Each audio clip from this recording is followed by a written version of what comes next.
جو بات بات پہ ایبوں سے پردہ ہٹاتے ہیں، جو خدا کا نام لے کر دوسروں کو گناہ گار ٹھہراتے ہیں، آپ چھوڑ دیجئے معاملہ نیکی اور بدی کا، آپ مت کیجئے وہ جو کام ہے خدا کا، رکھ لیا کیجئے دل، بس یہ مختصر سی تلقین ہے۔ اللہ راضی ہو جائے تو وہ کام بھی ہوتا ہے جو دنیا کی نظر میں کبھی ہونے والا نہیں ہوتا۔ اس کے لیے وہ قصہ بس ایک کن کا ہے۔ تمہارے لیے جس کا معاملہ بہت سنگین ہے، آپ معاملہ چھوڑ کر دیکھیے تو صحیح۔ خدا پر میٹھے ہو جائیں گے سب، بس یہ صبر کا پہلا گھونٹ ہی نمکین ہے۔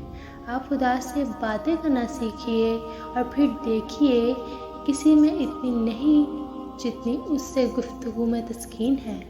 مسکرا کر دن بھر لوگوں سے اپنا غم چھپایا جاتا ہے اور پھر وقت تہجد خدا کو رو رو کر یہ دکھ سنایا جاتا ہے۔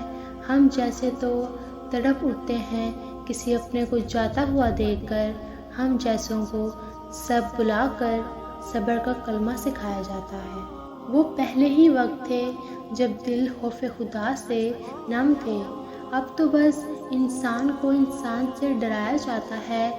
تم کو تو اب تک نہ آئے آداب خدا کو سنانے کے، ہاتھوں میں اگر ہمت نہ رہے تو جولی کو پھیلایا جاتا ہے۔ چاہتیں دوریوں سے نہیں رویوں سے ہار جاتی ہیں۔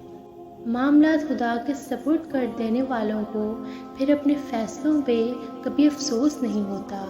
دکھ حد سے بڑھتا ہے تو راتوں کی نیند اڑ جاتی ہے، پھر وقت تہجد آنکھ بھلے سو جائے پر دل نہیں سوتا۔ انسان کے دل سے شروع ہوتا ہے بندگی کا ہر راستہ۔ وہ تو بس کن کہتا ہے، وہ ہونے یا نہ ہونے کا نہیں سوچتا۔ تمہاری خدا سے یہ دوری تمہیں بے سکون رکھتی ہے، تم بھول جاتے ہو اسے پر وہ تمہیں کبھی نہیں بھولتا۔ وہ عرش تک پہنچ جانے والی دعائیں واپس نہیں موڑتا۔